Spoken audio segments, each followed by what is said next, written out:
अस्सलाम वालेकुम dear students, I hope you all are fine. Dear students, आज का जो टॉपिक है स्पेसिफिकली वो हम डिस्कस करने वाले हैं purification of water. Last lecture में आपको क्वालिटी ऑफ वाटर यानी वो तमाम फैक्टर्स डिस्कस कर दिए थे जो पानी की क्वालिटी को कंट्रोल करते हैं या जिससे चेक किया जा सकता है पानी की क्वालिटी को। प्योरिफिकेशन ऑफ वाटर का जहाँ तक ताल्लुक है डियर स्टूडेंट्स, याद रखिएगा ये सरफेस वाटर के लिए है। ग्राउंड वाटर तो रॉ फॉर्म में भी पीने के काबिल होता है, लेकिन सरफेस वाटर जो है वो जो कि डायरेक्ट कंटेमिनेशन उसमें हो सकती हैं। ये जो ट्रीटमेंट प्रोसेस है ये सरफेस वाटर के लिए है। डिटेल के लिए हम लाइट बोर्ड की तरफ चलते हैं। Let's move toward light board. जी डियर स्टूडेंट्स, तो आज का हमारा टॉपिक है प्योरिफिकेशन ऑफ वाटर। स्टूडेंट्स, आज के इस टॉपिक में आपको बताया जाएगा कि किस तरह पानी को साफ किया जाता है। स्टूडेंट्स, आप लोग जानते हैं कि पानी के जो रिसोर्सेज हैं, फ्रेश वाटर के रिसोर्सेज, वो दो हैं, ground water and surface water. अब ग्राउंड वाटर वो है जिसको हम ड्रिल करके निकालते हैं, और आपने नोटिस किया है कि लोग उसको रॉ फॉर्म के अंदर ही यूज कर लेते हैं, यानी उसको इतनी ज्यादा प्योरिफिकेशन की जरूरत नहीं है। लेकिन जो सरफेस वाटर है in the form of rivers and lakes, high concentration of contamination की वजह से वो अनफिट है ड्रिंकिंग के लिए या यूज के लिए। हम लोग आज के इस लेक्चर में आपको यही पढ़ाएंगे कि किस तरह से सरफेस वाटर को प्रोसेस किया जा सकता है और यूजफुल बनाया जा सकता है। स्टूडेंट्स, सबसे पहले तो हम एक सरफेस वाटर का सैंपल देखते हैं कि उसमें किस तरह की कंटेमिनेशन हमें मिल सकती हैं। सबसे पहले मैं इस एरिया में एक सैंपल के तौर पे, लेट्स से मेरे पास ये एक वाटर सैंपल है, मैं समझाने के लिए जस्ट इसको मैंने ब्लू कलर से ड्रॉ कर दिया। स्टूडेंट, ये जो सरफेस वाटर है, जाहिर सी बात है ये रिवर या लेक या किसी ओपन सोर्स से ही लिया गया होगा। अब इसमें किस तरह की कंटेमिनेशंस हो सकती हैं? सबसे पहली कंटेमिनेशन जो इसमें हो सकती है वो हो सकती है जी फाउल स्मेलिंग गैसेस, लाइक इसमें H2S, कुछ ऐसे ऑर्गेनिक कंपाउंड होंगे, जिनके अंदर सल्फर पाया जाता है। इसे हम लोग सल्फो ऑर्गेनिक कंपाउंड भी कहते हैं या ऑर्गेनो सल्फो कंपाउंड भी कहते हैं, यानी कि ये कंटेमिनेशन है। मैं इन कंटेमिनेशंस को पिंक कलर से ना मार्क कर रहा हूं। अच्छा, याद रखिएगा ये जो कंटेमिनेशंस हैं ये डिसॉल्व्ड फॉर्म में है।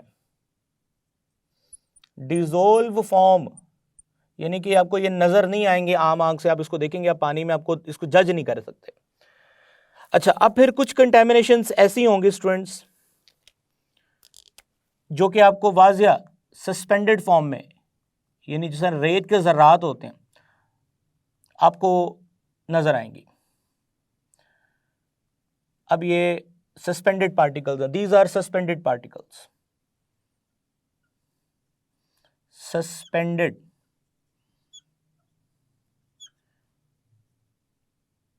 पार्टिकल्स।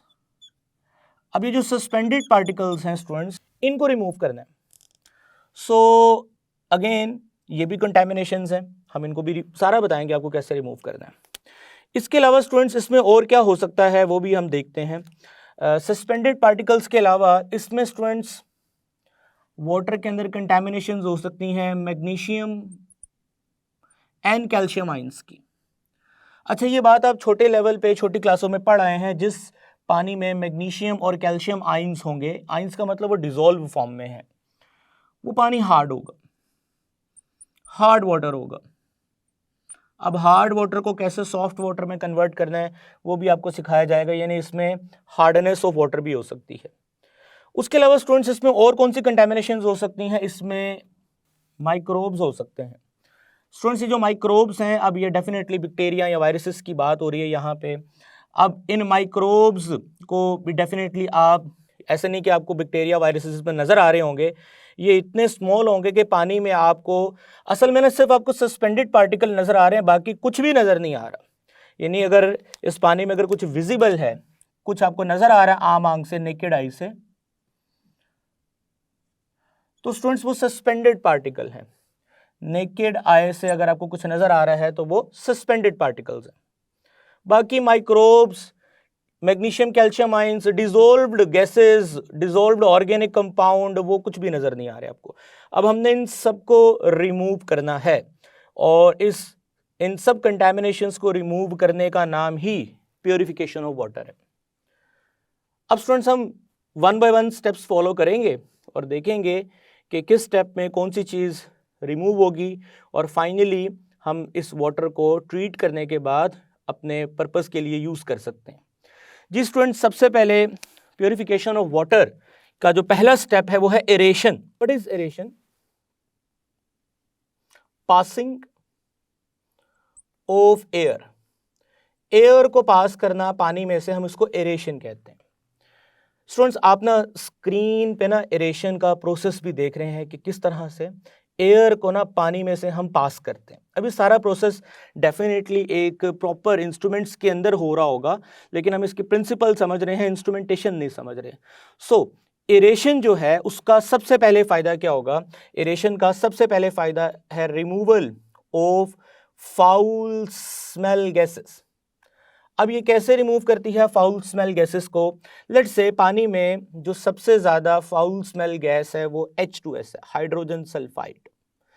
अब ये ऐसी गैस है जिससे पानी में बदबू आती है। स्टूडेंट जैसे ही आप एयर पास करोगे तो एयर में डेफिनेटली क्या होगा? ऑक्सीजन। अब ऑक्सीजन जो है वो रिएक्ट करेगा H2S के साथ at a very high concentration. Air का प्रेशर भी आपने थोड़ा ज़्यादा रखना है, तो ये सल्फर डाइऑक्साइड एंड H2O। अब ये सल्फर डाइऑक्साइड जो है ये गैस है और ये पानी से एलिमिनेट हो जाएगी और इस तरह से H2S एरेशन के प्रोसेस के थ्रू पानी से ये रिमूव हो जाएगा। जी स्टूडेंट्स, इसके अलावा जो हमारा एरेशन का प्रोसेस है फाउल स्मेलिंग गैसेस के अलावा ये बहुत सारे ऑर्गेनिक कंपाउंड्स होंगे। ऑर्गेनिक कंपाउंड्स पानी में मौजूद हैं। लेट्स से अब ऑर्गेनिक कंपाउंड्स को स्टूडेंट्स टूटना है, डीकम्पोज होना है। अब डीकम्पोज जब भी कोई ऑर्गेनिक कंपाउंड होता है तो वो किस में होता है? कार्बन डाइऑक्साइड एंड वाटर के अंदर। अब इन ऑर्गेनिक कंपाउंड को डीकम्पोज करने के लिए प्रिंसिपली जो गैस आपको रिक्वायर्ड है स्टूडेंट्स वो क्या है? ऑक्सीजन।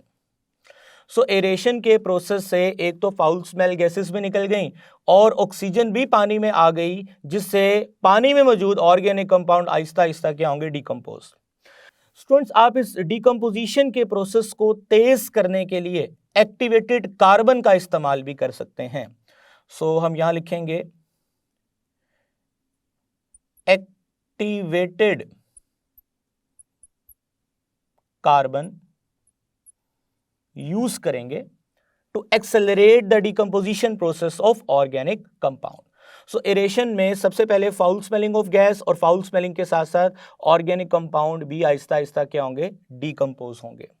अब सेकेंड पॉइंट स्टूडेंट्स मैंने इसी के बारे में बताया, decomposition of organic compound, organic material. अब बहुत सारे स्टूडेंट्स ऑर्गेनिक कंपाउंड पानी में मौजूद होते हैं, उनमें अगर ज़्यादा प्रपोर्शन देखा जाए तो स्टूडेंट्स वो VOCs का ही होता है, VOCs। मैं स्पेशल अब इसके पॉइंट में अलग बात करूं। What is VOCs? Students VOCs क्या होते हैं? VOC stand for volatile organic compounds. अब ये जो वोलेटाइल ऑर्गेनिक कंपाउंड्स हैं स्टूडेंट्स, ये पानी में मौजूद होते हैं। अब इन VOCs को एक्चुअली हैं तो ये ऑर्गेनिक कंपाउंड ही, इन VOCs को रिमूव करने के लिए डेफिनेटली जो आपने एरेशन का प्रोसेस करवाया होगा उसमें मौजूद ऑक्सीजन इन्हें डीकम्पोज करेगी और डीकम्पोज करने के बाद स्टूडेंट किस में कन्वर्ट करेगी? कार्बन डाइऑक्साइड के अंदर और वाटर के अंदर। और फिर मैंने बताया कि अगर ये प्रोसेस आप एक्सेलरेट करना चाहते हैं तो एक्टिवेटेड कार्बन के ऊपर से पानी को पास करें तो ये प्रोसेस एक्टिवेट यानी कि तेजी से होगा। जी एरेशन का तीसरा सबसे बड़ा फायदा यह है कि oxidation of Fe+2 into Fe+3। Students याद रखिएगा कि अगर पानी में आयरन यानी Fe+2 है डिजोल्व, अब ये डिजोल्व फॉर्म है आयरन की। अब होता यह है कि एरेशन के प्रोसेस से आप Fe+2 को कन्वर्ट करवा देते हैं Fe+3। अब जो Fe+3 है आयरन का, ये जो आयनिक फॉर्म है, ये पानी से स्टूडेंट्स हाइड्रोक्सल आयंस को अपने साथ मिलाता है, और हाइड्रोक्सल आयंस को अपने साथ मिलाने के बाद स्टूडेंट्स ये FeOH की थ्राइस अभी इनसॉल्युबल है, इनसॉल्युबल एंड इनसॉल्युबल है मतलब कि ये रिमूव होगा as a solid suspended particle, remove as solid suspended particles. जी स्टूडेंट्स, यानी कि आपने एरेशन के मदद से सॉल्युबल से इनसॉल्युबल करवा के वाटर में से आयरन को क्या करवा लिया, रिमूव करवा लिया। अच्छा, अब लास्ट में है जी improvement of oxygen level. Students, आप लोग प्रीवियस टॉपिक में पढ़ के आए हैं कि पानी की क्वालिटी चेक करनी हो तो हमने एक रेंज रखी हुई है कि डिसॉल्व ऑक्सीजन की क्वांटिटी कितनी है। अगर तो पानी में डिसॉल्व ऑक्सीजन की क्वांटिटी 4 से 8 ppm है, यानी 4 से ऊपर है, तो समझ लें कि पानी की क्वालिटी अच्छी है। सो एरेशन के प्रोसेस से पानी में डिसॉल्व ऑक्सीजन की मिकदार जो है वो बढ़ जाती है। तो improvement of oxygen level, improvement of oxygen level से क्या होगा कि अगेन जो माइक्रोब्स हैं, जो ऑर्गेनिक मटेरियल्स हैं, वो आसानी से डिकम्पोज हो जाएंगे। अच्छा स्टूडेंट्स, यहाँ पे एक और बात बता दूं, इंप्रूवमेंट ऑफ ऑक्सीजन लेवल के साथ साथ पीएच भी इंप्रूव होती है, एंड पीएच। मसलन फॉर एग्जांपल, आपने क्या किया, आपने ऑक्सीजन पास की वाटर में से और पानी में H+ आयंस थे, जो कि पानी की जो पीएच है एसिडिक होने की वजह से, पानी की नेचर एसिडिक होने की वजह से पीएच कम थी। लेकिन ये ऑक्सीजन लेवल बढ़ने से क्या होगा, इंप्रूवमेंट ऑफ ऑक्सीजन लेवल से, कि ये ऑक्सीजन H+ के साथ रिएक्ट करेंगे और रिएक्ट करने के बाद इसको कन्वर्ट करेंगे हाइड्रोक्सल आयंस में। हाइड्रोक्सल आयंस के आने से स्टूडेंट्स पानी की नेचर में थोड़ी बेसिसिटी आएगी, यानी कि पीएच अगेन, अगर पीएच कम है तो पीएच बढ़ना शुरू हो जाएगी। सो हम कह सकते हैं improvement of oxygen level as well as pH level. ये सारे फायदे हमें किस स्टेप में मिलेंगे, एरेशन से मिलेंगे। तो स्टूडेंट्स, एरेशन की मदद से हमने क्या किया है, foul smell gases and organic compound से निजात हासिल कर ली है। अब हमारा नेक्स्ट टास्क है कि सस्पेंडेड पार्टिकल्स से निजात हासिल करें। तो उसके लिए जो हम स्टेप अप्लाई करने वाले हैं वो है coagulation. So what is coagulation? Coagulation क्या है, हम इसको लिखते हैं, a process in which suspended particles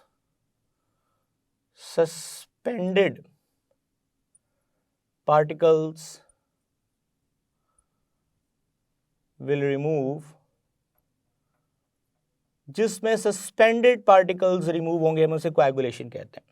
student, हमारे सिलेबस में ना दो तरह की कोएगुलेशन करवाई गई है। एक है कोएगुलेशन बाय एलम, या हम इसको अलम भी बोलते हैं, या पोटाश एलम भी बोलते हैं, ज़्यादातर लोग इसको अलम कहते हैं।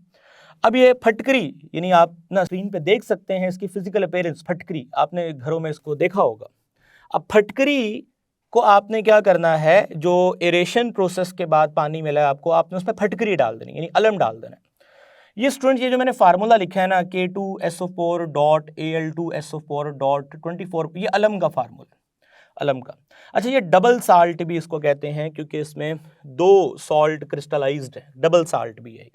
खैर, अब अलम जो है आपने उसको पानी में डालना है, लेकिन याद रखिए अलम जो है वो बेसिक मीडियम के अंदर काम करता है। बेसिक मीडियम, यानी बेसिक मीडियम का मतलब है कि यहाँ पे आपको कुछ बेस ऐड करनी पड़ेगी साथ में। मसलन वो बेस अगर देखें तो वो कौन सी है, कैल्शियम हाइड्रोक्साइड, किताब में इक्वेशन लिखी है। सो बेसिक मीडियम के अंदर आप पानी में बेसिक मीडियम पहले आप क्रिएट करेंगे, अलम उसमें ऐड करेंगे। अलम ऐड करने से क्या होगा कि बेसिक मीडियम के अंदर अलम जो है वो कन्वर्ट होगा कैल्शियम सल्फेट के अंदर, पोटेशियम सल्फेट के अंदर और एल्यूमिनियम हाइड्रोक्साइड के अंदर। स्टूडेंट, बेसिकली होगा क्या, लेट्स से मैं आपको ये समझाता हूँ। लेट्स से मेरे पास ये अलम यानी फटकरी का एक छोटा सा पीस है। अब जैसे ही मैं इसको पानी में डालूंगा, तो जैसे ये फटकरी पानी में आएगी तो पानी इसको डेफिनेटली सराउंड, यानी पानी के अंदर जब आएगा तो पानी उसको सराउंड करेगा। अब जैसे ही पानी सराउंड करेगा तो ये डिटेरिएट होना शुरू होगी फटकरी, और इसमें से कैल्शियम सल्फेट अलग और पोटेशियम सल्फेट अलग, और इसके ऊपर ना क्रिस्टल्स क्रिएट होना शुरू होंगी एल्यूमिनियम हाइड्रोक्साइड्स की, प्रेसिपिटेट्स क्रिएट होना शुरू होंगे एल्यूमिनियम हाइड्रोक्साइड के।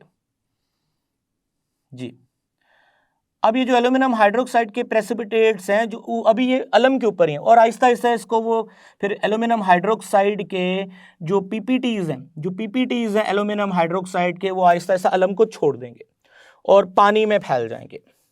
अब होगा क्या कि ये जो एल्यूमिनियम हाइड्रोक्साइड के प्रेसिपिटेट्स हैं ये जेलेटिनस नेचर के होते हैं, यानी कि हम इनके बारे में लिखेंगे दे आर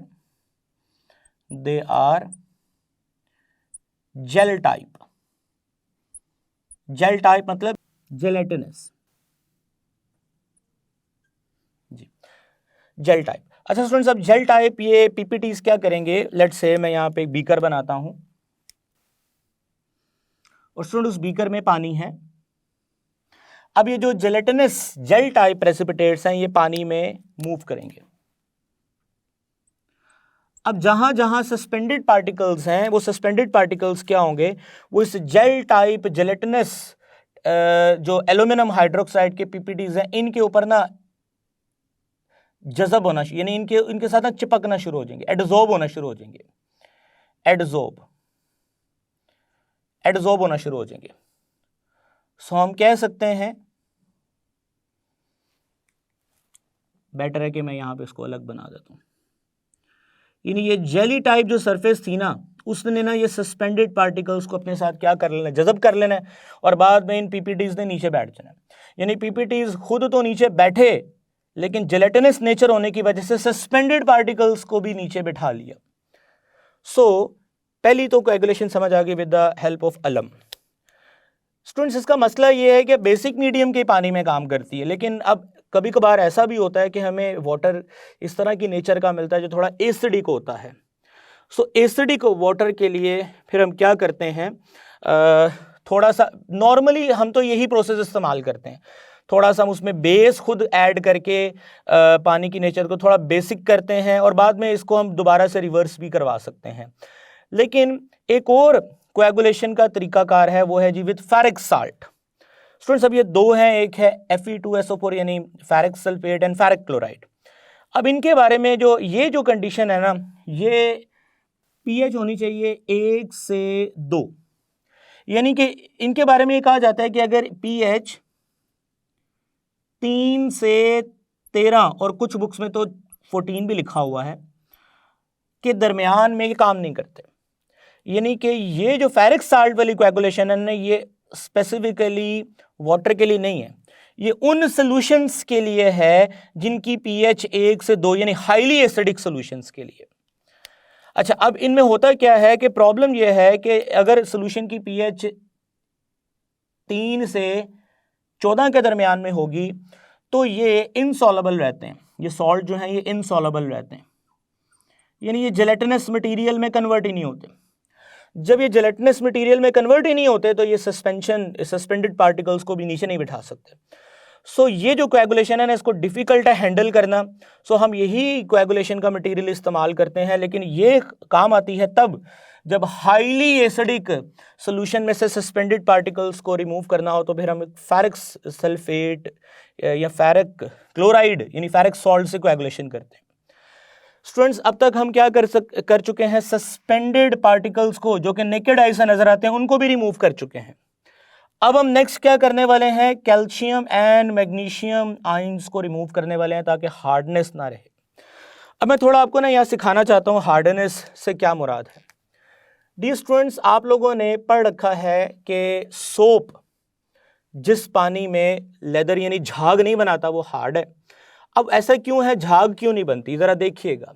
जी स्टूडेंट्स, अगर आपने सोप का फार्मूला पढ़ रखा है जो कि आपको आता भी है, क्या है formula students, RC double bond ONA। अब स्टूडेंट्स, ये सोप का याद रखिए जो R है, ये अपने फर्स्ट ईयर में बात पढ़ रखी है, ये नॉन पोलर पार्ट है, नॉन पोलर पार्ट। अच्छा, ये जो पोर्शन है डेफिनेटली ये सोप का कौन सा पार्ट है? पोलर। अब होता क्या है कि जब आप इस साबुन को यानी पानी में डालते हैं तो पानी में पोलर पार्ट डिजोल्व होता है, नॉन पोलर पार्ट डिजोल्व नहीं होता।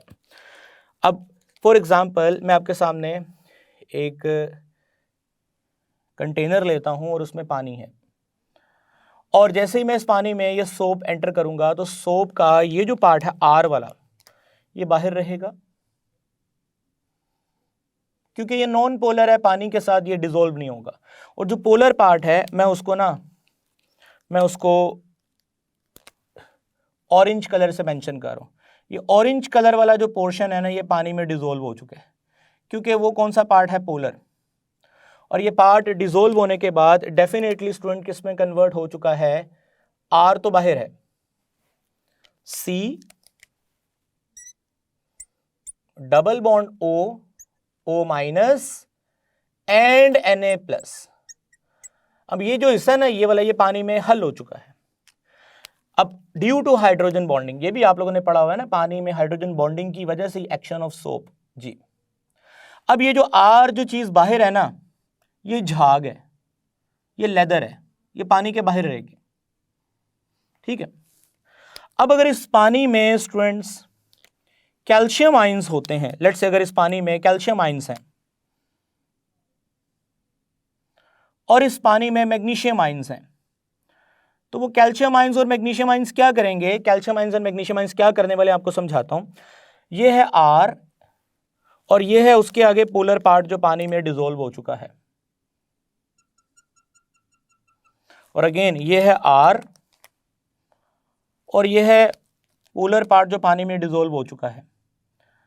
अब सुनिए, कैल्शियम और मैग्नीशियम आयंस क्या करेंगे? अगर तो पानी में मौजूद हैं तो ये यहां पे आएंगे